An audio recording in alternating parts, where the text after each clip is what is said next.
আজ আমরা মহাবিদ্রোহ সম্পর্কে সংক্ষিপ্ত আলোচনা করব এবং ইম্পর্টেন্ট কোশ্চেন সম্পর্কে আলোচনা করব। দেখো, মহাবিদ্রোহ সম্পর্কে জানতে গেলে মহাবিদ্রোহের পূর্বের 100 বছর সম্পর্কেও আমাদের জানতে হবে। অর্থাৎ পলাশির যুদ্ধ থেকে শুরু করে মহাবিদ্রোহ পর্যন্ত আমাদের যে সময়কাল, এই সময়কাল সম্পর্কে কিন্তু আমাদের জানতে হবে।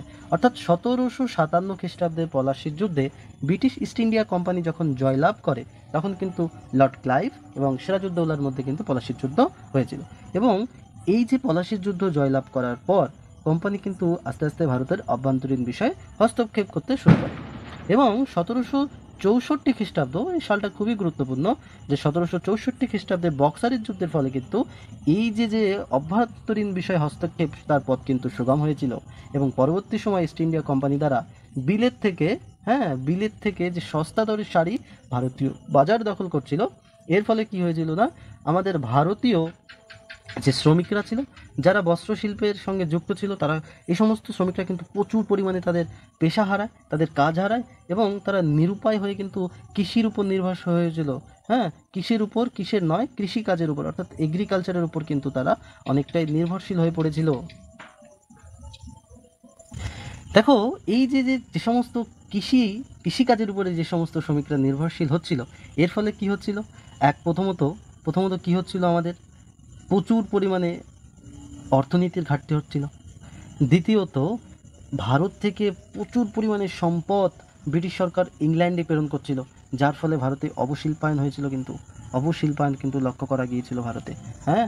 এবং পরবর্তী সময় ইঙ্গ মহীশূর যুদ্ধ, ইঙ্গ নেপাল যুদ্ধ এবং অধীনতামূলক মিত্রতা নীতি, সত্যবিলোপ নীতি, এই সমস্ত কুশাসনের অভিযোগে কিন্তু ব্রিটিশ সরকার, অর্থাৎ ব্রিটিশ ইস্ট ইন্ডিয়া কোম্পানি, ভারতের যে সমস্ত রাজ্যগুলো ছিল, যেমন নিজাম, সাতারা, গোয়ালিয়র, ঝাঁসি, এইরকম রাজ্যগুলোকে কিন্তু তারা তার এখতিয়ারে নিতে চেয়েছিল।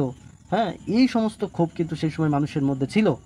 পাশাপাশি ধর্মীয় ক্ষেত্রে দেখো, 1829 খ্রিস্টাব্দে সতীদাহ প্রথা, রাজা রামমোহন রায়ের কোনো না কোনো সম্পর্ক রয়েছে কিন্তু এখানে।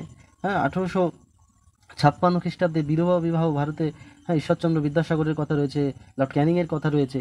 এই সময় কিন্তু চালু করায়, অর্থাৎ বিধবা বিবাহ আইন চালু করায়, প্রাচীন সমাজ ব্যবস্থা এবং ধর্মীয় ক্ষেত্রে কোম্পানির হস্তক্ষেপ কিন্তু ভারতের প্রাচীন অর্থোডক্স সম্প্রদায়ের মানুষরা ছিল, অর্থাৎ প্রাচীনবাদী, তারা কিন্তু এটাকে ভালো চোখে দেখেনি। বন্ধুরা, এদিক থেকে কিন্তু এই যে পটভূমি, এদিক থেকে কিন্তু 1857 খ্রিস্টাব্দে যে মহাবিদ্রোহ, তার কিন্তু কোথাও না কোথাও পটভূমি কিন্তু এখানেই লুকিয়ে রয়েছে। এই যে রাজনৈতিক এবং ধর্মীয় কারণগুলি দেখলাম, এর কিন্তু বহিঃপ্রকাশ ঘটেছিল 1857 সালে ব্যারাকপুরের সেনা ছাউনিতে, যখন এনফিল্ড রাইফেলের প্রচলন ঘটেছিল। এই এনফিল্ড রাইফেল যে টোটা ছিল, সেটা কিন্তু শূকর এবং গরুর চর্বি দ্বারা তৈরি হতো, আর এই টোটাকে কিন্তু সেনাবাহিনীতে সেনাদের দাঁতে কেটে বন্দুকে পুড়তে হতো, যার ফলে হিন্দু মুসলমানের ধর্ম সংকটে পড়েছিল।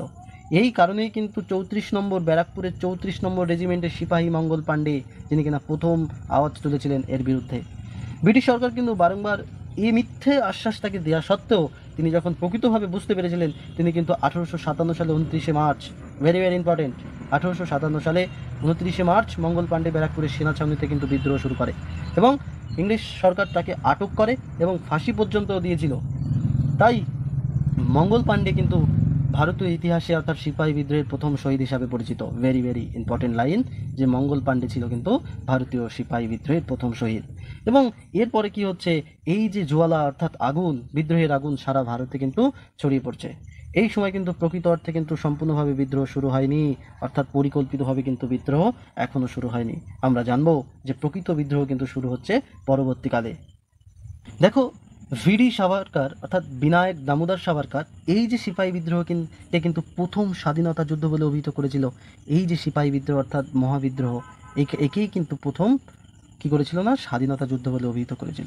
এবং একে একে এই যে বিদ্রোহের আগুন, যে মঙ্গল পাণ্ডের ফাঁসি হলো, তার যে বিদ্রোহের আগুন কিন্তু আস্তে আস্তে মিরাট, ঝাঁসি, বিহার, গোয়ালিয়র, এই সমস্ত জায়গায় কিন্তু ছড়িয়ে পড়ে। এবং সর্বভারতীয় লেভেলে যদি বিদ্রোহকে করতে হয়, তাহলে ভারতীয় কোনো রাজন্যবর্গকে কিন্তু যুদ্ধের অন্তর্গত করতে হবে। তখনই কিন্তু কি হয়েছিল না, শেষ মোগল সম্রাট দ্বিতীয় বাহাদুর শাহ, সেকেন্ড বাহাদুর শাহকে কিন্তু কি করা হয়েছিল না, হিন্দুস্তানের সম্রাট বলে ঘোষণা করা হয়েছিল। কি না, হিন্দুস্তানের সম্রাট বলে ঘোষণা করা হয়েছিল এবং তাকে কিন্তু যুদ্ধের নেতা করা হয়েছিল। এবং দেখো এর সাথে সাথে বলছি যে যে আগুন ভারতীয় সিপাহীদের মধ্যে জ্বলেছিল তা কিন্তু ঝাঁসি, গোয়ালিয়র, বিহার এই সমস্ত জায়গায় ছড়িয়েছিল।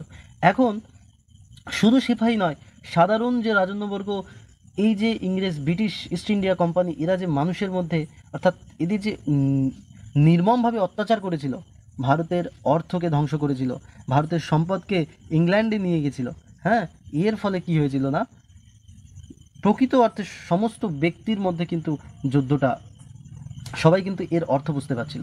তখন কি হলো না, এই বিদ্রোহে ঝাঁসি থেকে নেতৃত্ব দিয়েছিল কিন্তু ঝাঁসির রানী লক্ষ্মীবাই, হ্যাঁ, গঙ্গাধর রাওর স্ত্রী ছিলেন, ইনাকেও কিন্তু ইনার যে সন্তান মারা গিয়েছিল, যার ফলে কিন্তু ইনার রাজ্য দখল করতে চেয়েছিল ইংরেজ সরকার। কানপুর থেকে নেতৃত্ব দিয়েছিলেন কিন্তু নানা সাহেব, লখনৌ থেকে নেতৃত্ব দিয়েছিলেন কিন্তু হজরত মহল, বিহার থেকে নেতৃত্ব দিয়েছিলেন কিন্তু কুনওয়ার সিং। এই যে যারা নেতা এবং নেত্রী, এদের নাম কিন্তু খুব ইম্পর্টেন্ট। দেখো এই যে ভারতীয় নেতা নেত্রীরা, এরা কিন্তু বিক্রমের সঙ্গে, অর্থাৎ এদের যতটা শক্তি সামর্থ্য ছিল সব কিছু দিয়ে কিন্তু এরা বিদ্রোহে অংশগ্রহণ করেছিল। কিন্তু ভারতীয় এই যে রাজন্যবর্গ, এদের পরিকল্পনার অভাব, অস্ত্রের অভাব এবং পাশাপাশি ব্রিটিশ কূটনীতি, অর্থাৎ ব্রিটিশ যে একটা ছলচতুরি জাতি, হ্যাঁ, এরা যে ছলচতুরি করে থাকে সবসময় ভারতের কাছে, ভারতীয় মানুষদের সঙ্গে আমাদের যে সাধারণ ভাবটাকে নিয়ে এরা খেলেছিল, এরা কিন্তু এই কূটনীতির প্রয়োগ করে বিভিন্ন রাজন্যবর্গকে তাদের দিকে টেনে নিয়েছিল, যার ফলে কিন্তু বিদ্রোহটা যথেষ্ট ব্যর্থ হয়েছিল। যদিও বিদ্রোহ ব্যর্থ হয়েছিল, তবুও কিন্তু এই বিদ্রোহ যে ব্রিটিশ ইস্ট ইন্ডিয়া কোম্পানির ভিতকে নাড়িয়ে দিয়েছিল তা কিন্তু আমরা কখনোই অস্বীকার করতে পারি না। তো বন্ধুরা, আমরা এই যে মহাবিদ্রোহ সম্পর্কে আমরা জানলাম সংক্ষিপ্ত আকারে, আমরা কিন্তু এখন এর কোশ্চেন আনসার সম্পর্কে জানবো। অবশ্যই খুব ইম্পর্টেন্ট কোশ্চেন আনসার রয়েছে, অবশ্যই আমরা দেখব পরবর্তী সময় কী কী কোশ্চেন নিয়ে আমরা আলোচনা করব। দেখো আজকের প্রথম প্রশ্ন, 1 নম্বর কোশ্চেন, যে 1857 সালে মহাবিদ্রোহের সময় ভারতের গভর্নর জেনারেল কে ছিলেন? ভারতের এই যে মহাবিদ্রোহ যখন হচ্ছে 1857, হ্যাঁ, 1857, এই সময় কিন্তু ভারতে যে গভর্নর জেনারেল ছিলেন সে কিন্তু লর্ড ক্যানিং ছিলেন কিন্তু মহাবিদ্রোহের সময় ভারতের গভর্নর জেনারেল। দেখো এই যে ওয়েলেসলি আর ডালহৌসি, এনারা দুজনে কিন্তু কূটনীতির প্রয়োগ করেছিল, একজন সত্যবিলোপ নীতি আর একজন অধীনতামূলক মিত্রতা নীতি। ডালহৌসি কিন্তু সত্যবিলোপ নীতি করেছিল আর ওয়েলেসলি কিন্তু অধীনতামূলক মিত্রতা নীতির মাধ্যমে বিভিন্ন রাজ্যকে তার ব্রিটিশ সরকারের এখতিয়ার করতে চেয়েছিল। দেখো আজকে দ্বিতীয় অর্থাৎ সেকেন্ড কোশ্চেন, যে মহাবিদ্রোহের প্রথম শহীদকে? আমরা আগেই জেনেছি যে মহাবিদ্রোহের শহীদকে, আমাদের সবার প্রিয় মঙ্গল পাণ্ডে, যিনি কিনা ভারতের একজন গোঁড়া ব্রাহ্মণ ছিলেন, হ্যাঁ, এবং সিপাহী বিদ্রোহের মূল, অর্থাৎ ইনাকে কেন্দ্র করে কিন্তু ইনি যদি ইনার যে ফাঁসি দিয়েছিল, ইনার মধ্যে যে আগুন, অর্থাৎ ইনি যে কারণে বিদ্রোহী হয়ে উঠেছিল, প্রথম আওয়াজ তুলেছিল, যদি না করতেন হয়তো সম্ভব ছিল না ভারতের বুকে প্রথম কোনো সিপাহী বিদ্রোহ, কোনো মহাবিদ্রোহ ঘটা। এদিক থেকে কিন্তু মঙ্গল পাণ্ডে ভেরি ভেরি ইম্পর্টেন্ট, অর্থাৎ মহাবিদ্রোহের প্রথম শহীদ কে ছিলেন না, মঙ্গল পাণ্ডে। দেখো আজকে তৃতীয় কোশ্চেন, যে পরিকল্পিতভাবে সিপাহী বিদ্রোহ কবে এবং কোথায় হয়েছিল?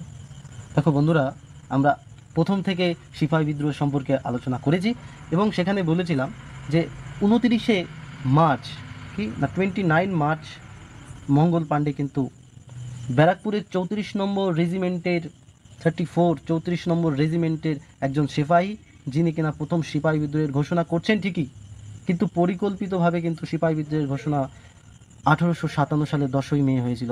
কোথায় না, মিরাটে।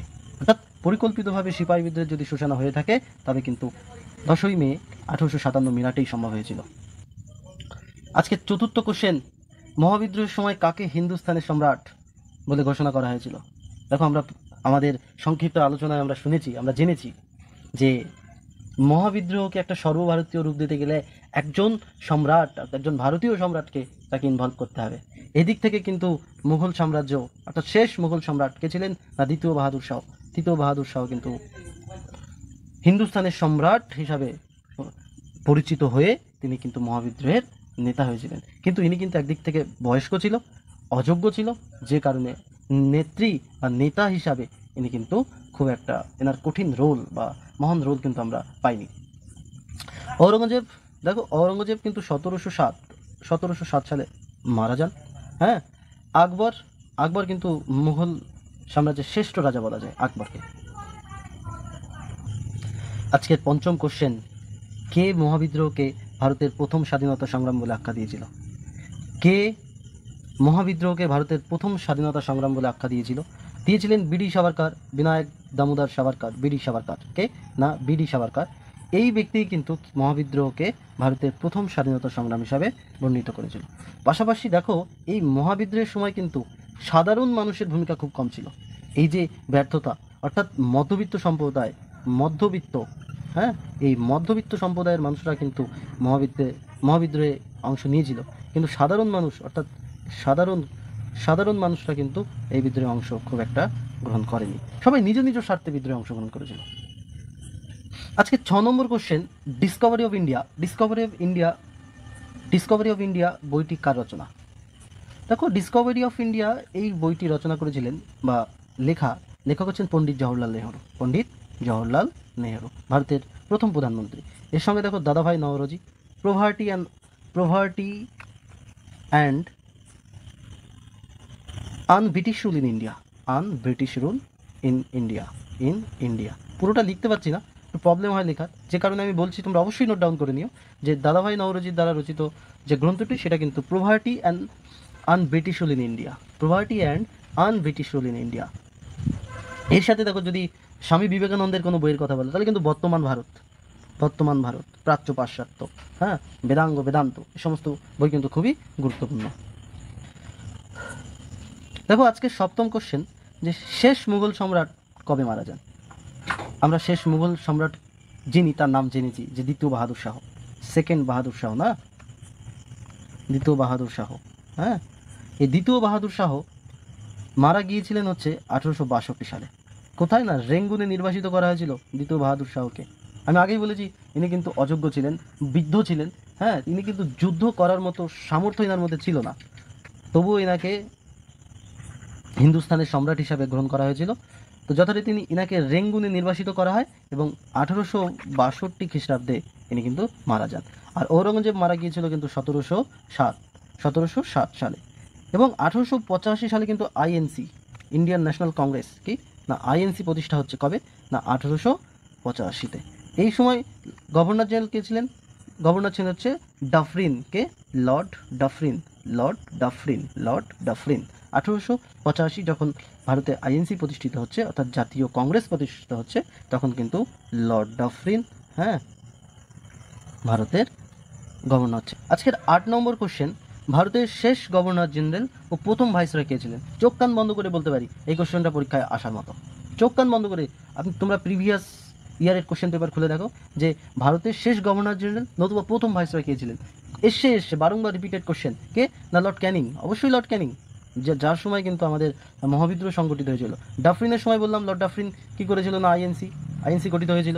হ্যাঁ, লর্ড কর্নওয়ালিসের কথা বললাম, যে ভারতে সিভিল সার্ভিসের জনককে, এই লর্ড কর্নওয়ালিস কিন্তু ভারতে সিভিল সার্ভিসের জনক।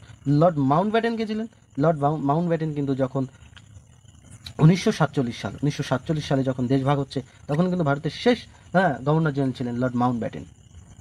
তাহলে এই যে সবকটার বিষয় বললাম, এগুলো অবশ্যই খাতায় নোট ডাউন করবে যে লর্ড ডাফরিন আইএনসির সময় ছিল, লর্ড ক্যানিং যখন ভারতের মহাবিদ্রোহ হচ্ছে, ভারতের শেষ গভর্নর জেনারেল এবং প্রথম ভাইসরয় ছিলেন লর্ড ক্যানিং, ভারতের সিভিল সার্ভিসের জনক বলা হয়। লর্ড মাউন্টব্যাটেন 1947 সাল এবং ভারতের শেষ ইংরেজ অর্থাৎ ব্রিটিশ গভর্নর জেনারেল ছিলেন। এবং এরপরে আরেকজন ছিলেন চক্রবর্তী রাজা গোপালাচারী, যিনি কিন্তু শ্রী গোপালাচারী নামেও পরিচিত। চক্রবর্তী রাজা গোপালাচারী, যিনি কিন্তু ভারতীয় গভর্নর জেনারেল ছিলেন। দেখো, আজকে 9 নম্বর কোশ্চেন, ইন্ডিয়ান কাউন্সিল অ্যাক্ট কবে পাস হয়? ইন্ডিয়ান কাউন্সিল অ্যাক্ট পাস হয়েছিল 1861 খ্রিস্টাব্দ। Indian council act 1861। আজকে 10 নম্বর কোশ্চেন, যে 1857 সালে মহাবিদ্রোহের সময় লখনৌ থেকে কে নেতৃত্ব দিয়েছিল? আমরা ঝাঁসি, বিহার, লখনৌ, গোয়ালিয়র, কানপুর এই সমস্ত জায়গা থেকে দেখেছি যে প্রতিনিধিরা, ভারতের নেতা নেত্রীরা কিন্তু নেতৃত্ব দিয়েছিল। তো এই লখনৌ থেকে নেতৃত্ব দিয়েছিলেন কিন্তু বেগম হজরত মহল। তাতিয়া টোপি নানা সাহেব কিন্তু কানপুর থেকে নেতৃত্ব দিয়েছিল। হ্যাঁ, মঙ্গল পাণ্ডে তো ব্যারাকপুরেই ছিল। হ্যাঁ, এবং এর সঙ্গে দেখো আরও দুটো নাম ইম্পর্টেন্ট বলছি, যেমন দেবী সিং নেতৃত্ব দিয়েছিল কিন্তু মথুরা থেকে। কোথা থেকে? মথুরা। হ্যাঁ, মথুরা থেকে নেতৃত্ব দিয়েছিল। এর পাশাপাশি কদম সিং কদম সিং কোথা থেকে নেতৃত্ব দিয়েছিল? না, মিরাট থেকে। মিরাট থেকে নেতৃত্ব দিয়েছিল, হ্যাঁ, কদম সিং। দেখো আজকের 11 নম্বর কোশ্চেন, যে মহাবিদ্রোহের পর ভারতবর্ষের শাসনভার কার হাতে অর্পণ করা হয়েছিল?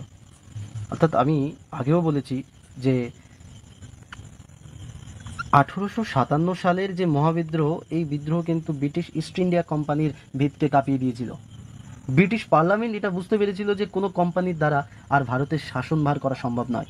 শাসনের দায়িত্ব কোনো কোম্পানির, অন্তত ব্রিটিশ ইস্ট ইন্ডিয়া কোম্পানির মতো স্বার্থান্বেষী, যারা মানুষের ভালো মন্দ কিছু বোঝে না, নিজের স্বার্থকে সম্পূর্ণ চরিতার্থ করার জন্য এসেছে, এদের দ্বারা তো সম্পূর্ণই নয়, কখনোই সম্ভব নয় যে ভারতের মতো একটা দেশকে শাসন করা। তাই এরপরে 1858 মহারানী ঘোষণাপত্র, অর্থাৎ সরাসরি ব্রিটিশ পার্লামেন্ট থেকে মহারানী ভিক্টোরিয়ার হাতে কিন্তু ভারতের শাসনভার চলে যায়। এবং এই মহারানী ঘোষণাপত্রের মাধ্যমেই কিন্তু যে ভাইসরয় পদ সৃষ্টি করা হয়েছিল, হ্যাঁ, কি না, ভাইসরয় পদ সৃষ্টি করা হয়েছিল, ভাইসরয় পদ সৃষ্টি করা হয়েছিল। দেখো আজকের 12 নম্বর কোশ্চেন, যে কুনওয়ার সিং কোন জায়গা থেকে সিপাহী বিদ্রোহের নেতৃত্ব দিয়েছিল? কুনওয়ার সিং কোন জায়গা থেকে দিয়েছিল? অবশ্যই বিহার থেকে দিয়েছিল, অবশ্যই বিহার থেকে দিয়েছিল। হ্যাঁ, এর আগেও বলেছি যে মথুরা থেকে দিয়েছিল কে? মথুরা থেকে ছিল দেবী সিং। কে? না, দেবী সিং। মিরাট থেকে কে দিয়েছিল? মিরাট থেকে দিয়েছিল কদম সিং। কদম সিং দিয়েছিল। কানপুর থেকে দিয়েছিল কে? নানা সাহেব দিয়েছিল। তাতিয়া টোপি দিয়েছিল। লখনৌ থেকে কে দিয়েছিল? লখনৌ থেকে দিয়েছিল কে? না, আমাদের সকলের প্রিয় বেগম হজরত মহল। কে? না, বেগম হজরত মহল। আজকে 13 নম্বর কোশ্চেন দেখো, পোর্টফোলিও সিস্টেম কে চালু করেছিল? ভেরি ভেরি ইম্পর্টেন্ট, অবশ্যই খাতায় নোট ডাউন করো যে লর্ড ক্যানিং কিন্তু ভারতে পোর্টফোলিও সিস্টেম চালু করেছিল। এর সাথে সাথে দেখো এর পরবর্তী কোশ্চেন 14 নম্বর কোশ্চেনটাও কিন্তু খুব গুরুত্বপূর্ণ, যে ভারতে যখন 14 নম্বর কোশ্চেন বলছি, দেখো মহাবিদ্রোহের সময় ভারতের কোথায় কোনোরূপ প্রভাব পড়েনি? আমরা সবাই দেখেছি যে মহাবিদ্রোহের সময় কিন্তু সম্পূর্ণ ভারতে মিরাট, ঝাঁসি, লখনৌ, গোয়ালিয়র, কানপুর, বিহার সমস্ত জায়গায় কিন্তু কি হচ্ছে না, প্রভাব পড়েছিল। একমাত্র কি পাঞ্জাব, কি না, পাঞ্জাব, মহারাষ্ট্রের মুম্বাই, হ্যাঁ, এই সমস্ত জায়গায় কিন্তু খুব কম এই যে আমাদের মহাবিদ্রোহের প্রভাব কিন্তু পড়েছিল, খুব কম, রেয়ার প্রভাব পড়েছিল। তাই অবশ্যই উত্তর কিন্তু আমাদের পাঞ্জাব হবে, যেখানে কিন্তু মহাবিদ্রোহের সময় খুব কম কি হয়েছিল না, কোনোরূপ প্রভাব পড়েনি। একমাত্র পাঞ্জাব যেখানে কোনোরূপ প্রভাব পড়েনি। আজকে 15তম কোশ্চেন দেখো, যে 1857 সালে মহাবিদ্রোহের সময় মুঘল সম্রাট কে ছিলেন? 1857 সালে মহাবিদ্রোহের সময় মুঘল সম্রাট কে ছিলেন? আমরা সবাই জানি দ্বিতীয় বাহাদুর শাহ। তিনি কিন্তু হিন্দুস্তানের সম্রাট নামে পরিচিত ছিল, হিন্দুস্তানের সম্রাট নামে পরিচিত হয়ে মহাবিদ্রোহে অংশগ্রহণ করেছিল, কিন্তু তিনি 1862 সালে মারা যান।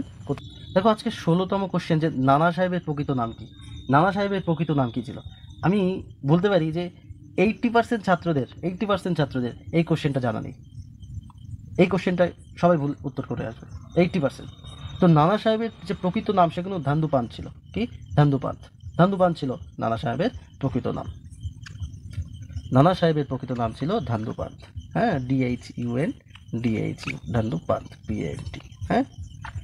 তো অবশ্যই এই কোশ্চেনটা নোট ডাউন করো যে নানা সাহেবের প্রকৃত নাম কিন্তু ধান্দুপান্ত। এর সাথে দেখো আজকের 17তম কোশ্চেন, কে বলেছিলেন Lakshmibai as the best and bravest military leader of the rebel? হ্যাঁ, এই যে বিদ্রোহ, অর্থাৎ সিপাহী বিদ্রোহে, হ্যাঁ, যে লক্ষ্মীবাই অর্থাৎ ঝাঁসির রানী লক্ষ্মীবাই, যে কিনা ঝাঁসির থেকে নেতৃত্ব করেছিল, তো একে বলেছিল সব থেকে সাহসী এবং সব থেকে ভালো মিলিটারি, অর্থাৎ সৈন্যদের মধ্যে সব থেকে ভালো নেত্রী ছিলেন কে? সেটা হচ্ছে ঝাঁসির রানী। এই কথাটা কে বলেছিলেন? দেখো এই যে ঝাঁসির থেকে ব্রিটিশদের ক্ষেত্রে, হ্যাঁ, জন হিউরোস এই ব্যক্তি ইনি কিন্তু নেতৃত্ব দিয়েছিল। এবং ঝাঁসির রানীর যে পরাক্রমী আচরণ, একজন ফিমেল নেত্রী হয়ে তিনি যে এত বীরত্বের সঙ্গে যুদ্ধ করেছিলেন, তাই তিনি বাধ্য হয়ে, হ্যাঁ, Lakshmibai as the best and bravest military leader of the rebel বলতে বাধ্য হয়েছিলেন। হ্যাঁ, এই কোশ্চেনটা খুব ইম্পর্টেন্ট, যে জন হিউরোস ইনি কিন্তু এই কথাটি বলেছিলেন। দেখো আজকের 18 নম্বর কোশ্চেন, যে মহারানীর ঘোষণাপত্র কবে হয়েছিল? অবশ্যই মহাবিদ্রোহের 1 বছর পরে। যদি 1857 সালে মহাবিদ্রোহ হয়ে থাকে ঠিক 1 বছর পর, 1858 সালে ঘোষণাপত্র হয়েছিল, অর্থাৎ অপশান ডি। 1757 পলাশির যুদ্ধ, 1764 বক্সারের যুদ্ধ, এবং 1857 আমাদের সিপাহী বিদ্রোহ, মহাবিদ্রোহ যাকে বলছি, এবং 1858 কিন্তু মহারানীর ঘোষণাপত্র হচ্ছে 1858। আজকের 19তম কোশ্চেন, যে নিম্নলিখিত কোনটি সঠিক? দেখো এখানে একদম স্পষ্ট দেখা যাচ্ছে যে ঝাঁসিতে স্যার হিউরোস নেতৃত্ব দিয়েছিল। চোখ কান বন্ধ করে আমরা বলতে পারি যে এটা আমরা আগে জেনেছি, এটাই ঠিক। জন হিউরোস কিন্তু ঝাঁসিতে নেতৃত্ব দিয়েছিল ব্রিটিশদের ক্ষেত্রে। হ্যাঁ, আমরা এর সঙ্গে এটাও জানবো যে কোন কোন ব্রিটিশ সেনাপ্রধান কোন কোন জায়গা থেকে নেতৃত্ব দিয়েছিল সে সম্পর্কেও কিন্তু আমরা জানবো। দেখো, এইমাত্র আমি বললাম যে কোন কোন জায়গা থেকে ব্রিটিশ সেনাপ্রধানরা নেতৃত্ব দিয়েছিল। দেখো, কলিন ক্যাম্বেল কানপুর এবং লখনৌ এই জায়গা থেকে কিন্তু কলিন ক্যাম্বেল ইনি নেতৃত্ব করেছিলেন। এলাহাবাদ থেকে কিন্তু জেনারেল নেল, আর বিহার থেকে কিন্তু উইলিয়াম টাইলার, আর ঝাঁসি থেকে নেতৃত্ব দিয়েছিল হিউরোস। তাহলে কানপুর আর লখনৌ থেকে দিয়েছিল কলিন ক্যাম্বেল, এলাহাবাদ থেকে জেনারেল নেল, আর বিহার থেকে উইলিয়াম টাইলার। আশা করি সবার মনে থাকবে। কানপুর লখনৌ বেল, এলাহাবাদ থেকে নেল, আর বিহার থেকে টাইলার। ও সর্বশেষে আমরা আমাদের লাস্ট কোশ্চেনে উপনীত হয়েছি। এই কোশ্চেনের আগে বলে রাখি, ভিডিওটি যদি তোমাদের অবশ্যই ভালো লাগে, যদি তোমাদের ভালো লেগে থাকে অবশ্যই চ্যানেলটিকে লাইক এবং প্রচুর পরিমাণে শেয়ার করো। আর যদি আমার সঙ্গে জুড়ে থাকতে হয় অবশ্যই চ্যানেলটিকে সাবস্ক্রাইব করে দিও। তো দেখো, আজকের লাস্ট কোশ্চেন, তাতিয়া টোপির প্রকৃত নাম। এর আগে আমি বলেছিলাম যে নানা সাহেবের প্রকৃত নাম ধন্দুপান্ত। নানা সাহেবের প্রকৃত নাম কিন্তু ধন্দুপান্ত। তাহলে এদিক থেকে তো এটা হবে না, থাকলো কি একটা দুটো। তাহলে এই দুটোর মধ্যে কোনটা হতে পারে? তাতিয়া টোপি, তাই না? তাতিয়া টোপি অবশ্যই এক হবে, যে রামচন্দ্র পাণ্ডুরঙ্গ ছিল কিন্তু তাতিয়া টোপির প্রকৃত নাম। আচ্ছা, রামতনু পাণ্ডে কে ছিল? রামতনু পাণ্ডে ছিল আকবরের নাম সবাই শুনেছ, যে আকবর মোগল সম্রাট ছিলেন, বিখ্যাত সম্রাট, মোগল সম্রাট আকবর। এর রাজসভায় কিন্তু একজন নবরত্নের মধ্যে একজন ছিলেন, যাকে আমরা তানসেন বলতাম। তানসেন। সেই তানসেনের প্রকৃত নাম কিন্তু রামতনু পাণ্ডে। আশা করি সবার ভিডিওটি ভালো লেগেছে। Thank you. আবার দেখা হবে অন্য কোনো একটা ভিডিওতে। Bye bye, tata.